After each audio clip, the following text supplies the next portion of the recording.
자, 여러분, 오늘도 크립토토마토 인사를 전해드리고 있습니다. 어제 우려를 했었던 대로 미국 증시는 오늘 떨어졌었습니다. 그런데 오늘도 역시 누가 마법이라도 부린 것처럼 S&P 500 다시 상승하기 시작해가지고 지금은 수익권까지 들어오게 된 그런 모습을 보여주고 있는데요. 자, 비트코인도 마찬가지로 어제 이제 하락하기 시작했었죠. 미국 증시 선물이 마이너스를 보이고 있는 가운데 비트코인 역시 하락을 했었으나 8,500불 초반대에서 반등하기 시작해서 지금은 8,890불까지 올라온 그런 상황입니다. 마치 하락을 거부한다라고 이야기라도 하듯이 비트코인이 강한 회복세를 보여주고 있는 가운데 비트코인 반감기는 어느샌가 7일 앞으로 부쩍 다가왔습니다. 자, 얼마 안 남았는데 비트코인이 과연 어떤 모습을 보여주게 될지, 큰 변동성이 나오게 될 수 있을 것인지 앞으로 일주일 동안 엄청난 변화가 기대가 되죠. 그래서인지는 모르겠는데 오늘 나온 소식들 보게 되면은 알트코인 소식은 거의 없고 비트코인 소식들이 주를 이루고 있었습니다. 자, 최근에 이더리움에 관련된 기대감이 엄청났었는데요. 이제 250불 정도를 목표로 삼고 있었는데 어제 비트코인이 조정을 받게 되면서 한때는 이더리움 역시 195불 정도대까지 떨어졌었습니다.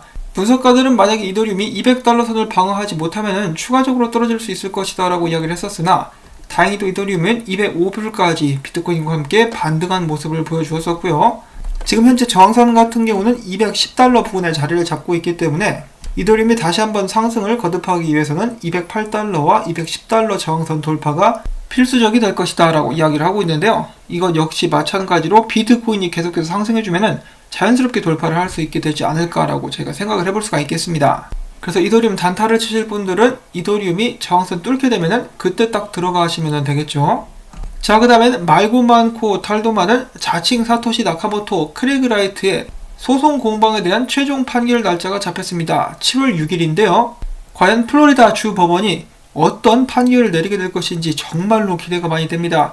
크레그 라이트 같은 경우는 증거를 조작하는 등 여러가지 부정직한 모습들을 법정에서 보여줬었는데요. 만약에 그가 패소하게 된다면 엄청난 양의 보상금을 데이브 클라이만 유족에게 물어줘야 되게 될 수도 있습니다. 그러면은 그는 파산하게 될 수도 있어요.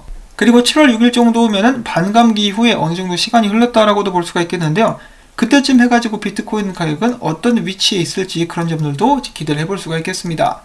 한편 그동안에 잠잠했었던 메가피 같은 경우는 다시 한번 사람들의 관심을 끌기 위함인지는 모르겠지만은 나는 사토시 나카모토의 정체를 99% 확실하게 알고 있다. 사토시 나카모토는 개인이 아닌 11명으로 이루어진 팀이며 그는 이 팀과 함께 5년 동안 작업을 했고 그 끝에 비트코인을 만들어낼 수가 있었다. 그들 중에 누가 백서를 썼는지는 모르겠지만은 누군지 확실히 알고 있다. 그렇지만 내가 그가 누군지를 밝히게 된다라면은 그 사람은 남은 인생을 보안 요원에 휩싸여서 안전을 걱정하며 살아가야 하기 때문에 일부러 말하지를 않겠다라고 이야기를 했습니다. 이 메가피의 말을 어느 정도 신뢰할 수 있을지는 모르겠지만은 이 사토시 나카모토가 개인이 아닌 팀이라는 이론 같은 경우는 확실히 어느 정도 설득력을 가지고 있지 않나 라는 생각을 한번 해보면서 다음 소식을 또 보게 되면은 이란 같은 경우 화폐 액면 단위를 1만 대 1로 축소하는 화폐 개혁안, 비슷한 것이 한국에서도 이야기가 되었었죠. 작년에 리디노미네이션이라고 해가지고 말이 나왔다가 반발이 커가지고 쏙 들어간 그런 화폐 개혁안인데요. 이란에서는 이번에 의회를 통과했다라고 합니다. 그와 동시에 이란 현지 비트코인 가격이 급등했다라고 하는데요. 가격이 무려 35,000달러에 거래가 되고 있는 그런 상황이라고 합니다. 일단 딱 들었을 때는 엄청난 프리미엄이 아닌가라고 생각을 해볼 수도 있겠는데 이거를 이대로 고지 믿을 수는 없겠습니다.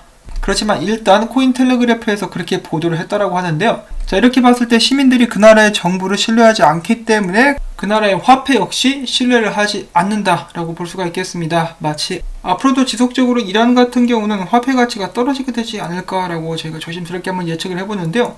아무래도 이런 일들 같은 경우는 전 세계에서 계속해서 일어나게 될 것 같습니다. 현존하는 통화정책 및 시스템의 실패라고 봐야 되겠죠. 자, 그 다음엔 코인베이스에서 이야기합니다. 현 시점에서는 금보다 비트코인이 장점이 더 많다. 예를 들어서 비트코인 같은 경우는 물리적인 공급망이 없죠. 다 전부 다 블록체인 상에서 이루어지기 때문에 이런 전염병 사태가 일어나도 물리적으로 공급망 자체는 이제 영향을 받지 않는다. 예를 들어서 지금 금 같은 경우 물량 부족 현상 때문에 뉴욕과 런던에서 거래되는 금 시세가 4.5% 갭을 나타내고 있다. 이런 문제가 비트코인에는 적용이 되지 않는다라고 이야기를 했지만은 그래도 프리미엄이 붙죠. 비트코인 역시 전 세계적으로 가장 유명한 프리미엄, 이 김치 프리미엄 아니겠습니까?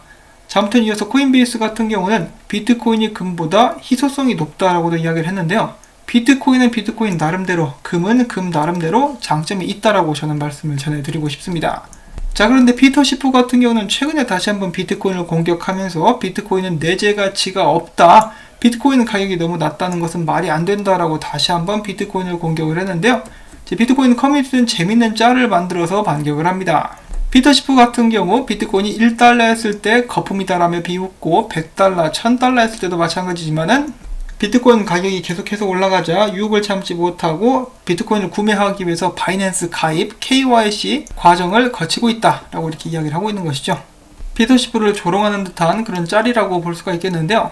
비트코인 못지않게 금 같은 경우도 가격 조작에 많은 피해를 보고 있다라고 저는 생각을 합니다. 그리고 언젠가 그런 조작이 멈추게 될 때 비트코인 가격, 금 가격 둘 다 동시에 크게 올라갈 수 있게 되지 않을까라고 기대를 해보면서 다음 소식도 보도록 하겠습니다. 최근에 암호화폐 커뮤니티의 레딧 유저가 340여 명을 대상으로 설문조사를 진행을 했더니 그 중에 절반 정도가 비트코인을 하드웨어 월렛인 레저나 트레저, 빗록스 등에 보관을 하고 있는 것으로 나타났다라고 합니다. 이제 거래소도 100% 믿지 못하는 사람들이 많기 때문인데요. 해킹이라든지 여러가지 상황에 대비하기 위함임을 제가 다시 한번 확인을 해볼 수가 있었고요. 그 다음에는 비트코인 이번 상승에 관련된 여러가지 이제 주요할 만한 그런 분석들을 한번 모아봤습니다. 첫 번째로 암호화폐 전문 분석업체 알케인 리서치는 최근 비트코인 강세는 거래량 증가를 동반한 건강한 상승이다라고 이야기를 한 것인데요.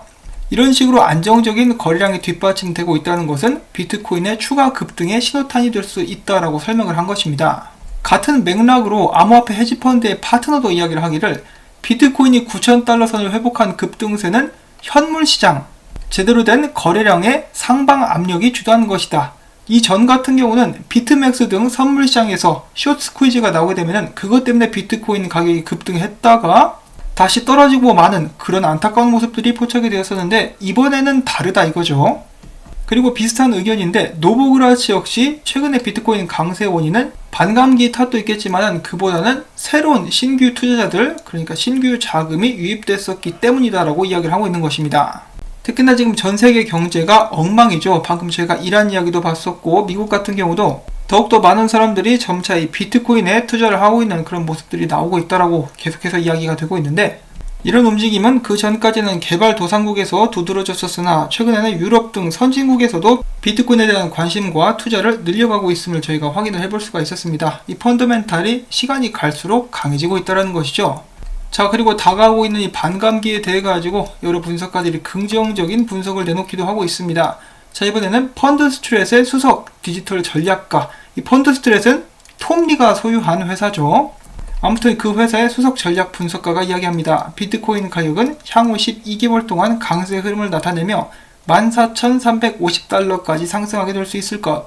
그 다음에 포브스의 암호화폐 기고문을 올리고 있다라는 분석가 빌리 밤브루 같은 경우는 비트코인이 반감기 전에 이제 7일 남았는데 10,000달러를 돌파할 것이라며 긍정적인 전망을 내놨다고 합니다. 그 외에 추가적으로 비트코인의 긍정적인 차트 분석 몇 가지를 본 후에 당연히 반대 의견도 있습니다. 반대 의견도 한번 돌아보는 시간을 갖도록 하겠는데요.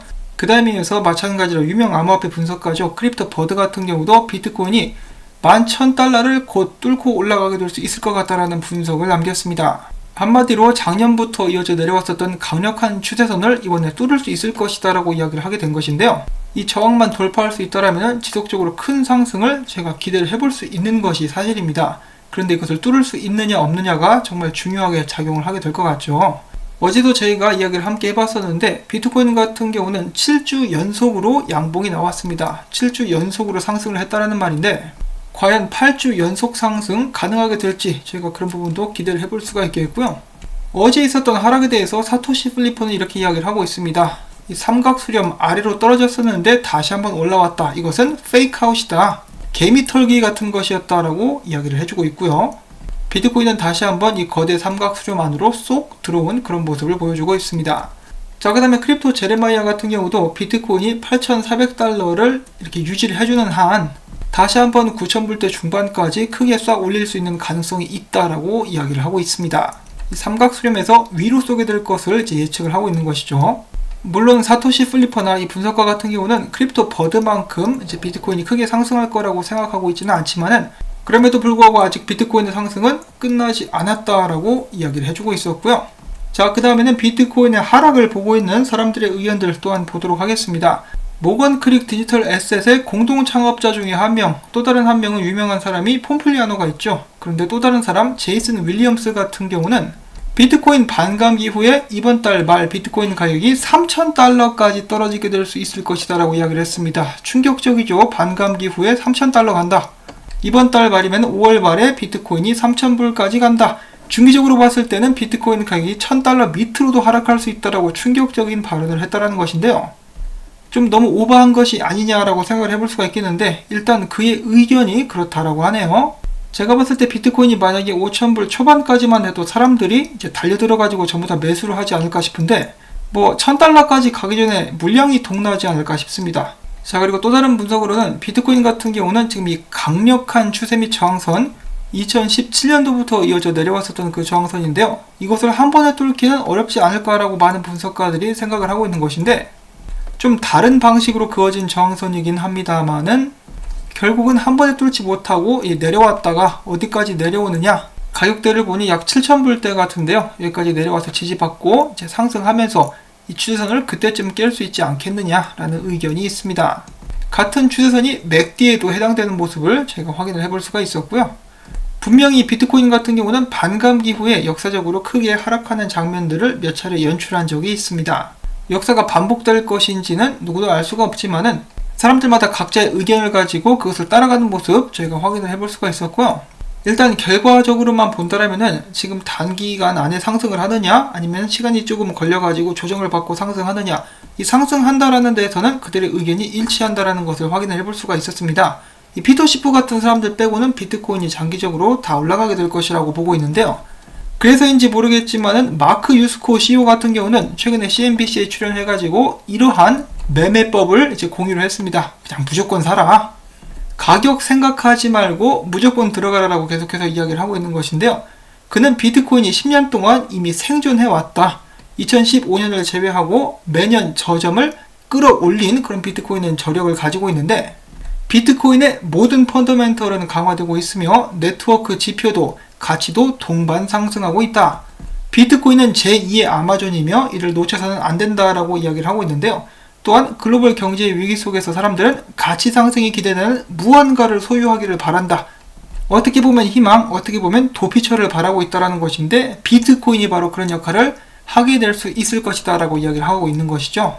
그래서 가격 안 중요하니까 계속 매수 들어가 라고 이야기를 하고 있습니다. 지속적으로 분할 매수하는 것이 이제 굉장히 현명한 방법이 될 수는 있겠지만은 감당할 수 없을 정도로 투자를 하면은 당연히 안 되겠습니다. 이런 의견들은 참고적으로만 이제 들어주시면 될 것 같고요. 이렇게 해서 오늘 모든 소식들을 저는 준비를 한 것들 다 전달을 해드릴 수가 있었습니다.